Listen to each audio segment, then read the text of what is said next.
Let me tell you something most people never admit out loud. Staying silent when you're struggling doesn't make you strong. It makes you invisible. And if you've spent your life being the one who never complains, who absorbs everything quietly, who smiles through the hard days, you're not fine. You're just very, very good at pretending you are. Here's the truth no one tells you. The person who never complains isn't always the healthiest person in the room. Sometimes, she's the one who learned early that her voice didn't matter, that her needs were negotiable, that keeping the peace mattered more than keeping herself whole. And if that's you, this isn't about fixing you. It's about understanding why you became this way and what it's been costing you. You learned to take care of everything before anyone asked. You anticipate needs, solve problems quietly, carry emotional weight without mentioning it.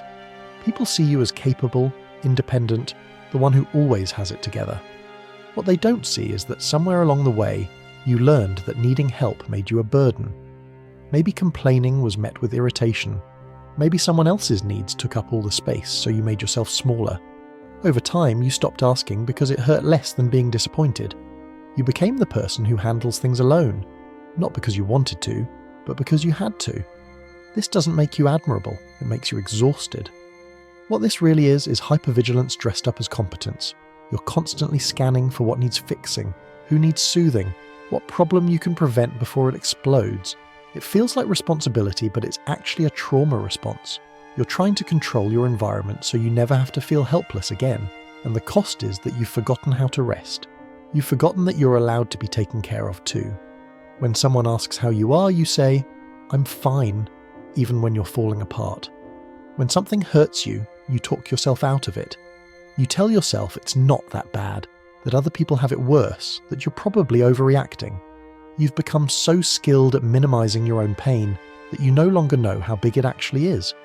You start typing a message to a friend, maybe about something that hurt you, maybe about how overwhelmed you feel, and then you edit it down. "I'm really struggling" becomes "I'm a bit stressed." "This really hurt me" becomes "It's fine, just a weird day." By the time you send it, you've erased yourself from your own story. That's self-abandonment, even if you've never had a name for it. Somewhere along the way, you learned that your feelings were too much, too inconvenient, too dramatic, so you made them smaller. You became the low-maintenance friend, the easy partner, the one who never causes problems. But when you minimize your pain, you also minimize your presence. You teach people that you don't need anything, and eventually they believe you. The quiet truth is that you do need things. You're just terrified to ask. You pride yourself on not needing anyone. You handle your own problems, process everything alone, show up for others without letting them show up for you. It feels like strength, but it's actually a wall. One you built to keep people from getting close enough to hurt you. Think about the last time you were going through something hard. Did you tell anyone while it was happening? Or did you wait until it was over, until you had it figured out, until you could present it as a neat story with a lesson at the end? This is what intimacy starvation looks like.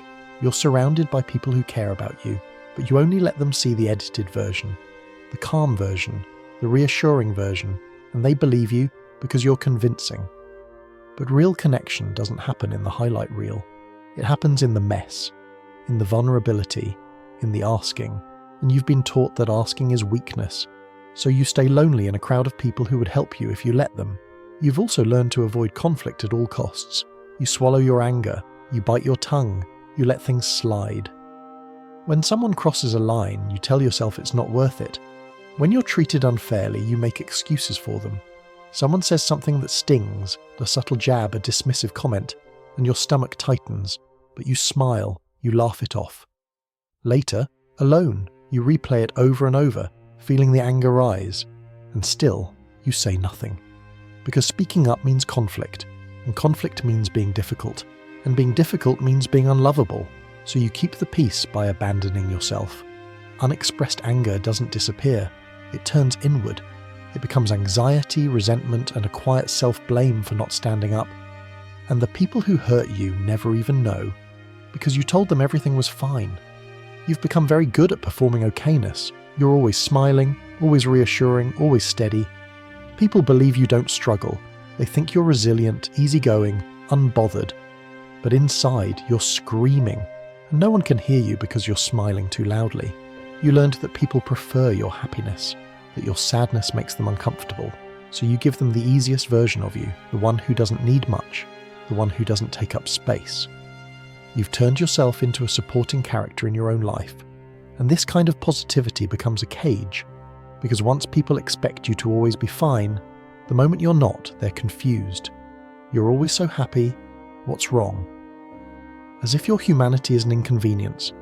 You give endlessly, and no one notices because you never mention it.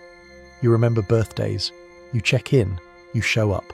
You hold everything together, and you're proud of that, but you're also exhausted, resentful, and unseen. You put in thought and effort, and when it's over, the thanks is casual, and you smile and say it's nothing while swallowing the hurt, because admitting it mattered to you feels like asking for too much. Humans need reciprocity. We need to feel seen. When you give without receiving, you don't become selfless. You become empty. You also carry responsibility that was never yours. When someone is upset, you feel it's your job to fix it. When there's tension, you adjust yourself to regulate the room. You're so attuned to other people's emotions that you've lost touch with your own. Someone has a bad day, and suddenly you're anxious. You soothe, distract, problem solve. You don't relax until they feel better. This isn't compassion, it's conditioning.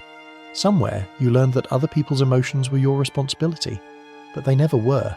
And then, one day, something happens quietly. You don't explode, you don't collapse publicly, you just stop. You can't get out of bed, you can't respond, you can't keep pretending, and everyone is shocked, because yesterday you seemed fine, but you weren't fine. You've been not fine for years.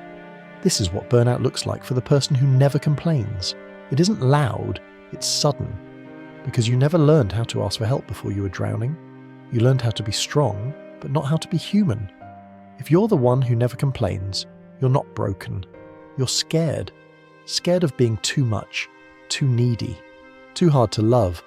You confuse silence with strength, endurance with health, and you paid for it with your peace. But you can unlearn this. You can learn that your needs matter, that expressing pain doesn't make you weak, that people who love you want to know when you're hurting, that being easy to love doesn't mean being invisible. It means being real. You don't have to carry everything alone anymore. You don't have to keep shrinking to make room for others. You don't have to keep smiling just to prove you're okay. You're allowed to complain. You're allowed to struggle. You're allowed to take up space. You're allowed to be messy, complicated, and human. The people who matter won't find you too much. They'll find you enough. You're not a burden for having needs. You're not difficult for having boundaries. You're not weak for asking for help. You're not broken for feeling deeply. If this resonated, save this video. Share it with someone who needs it. And if you've spent your life holding things in, leave a comment with one thing you wish you could say out loud. You're not alone, and your voice matters, even if you were taught to believe it didn't.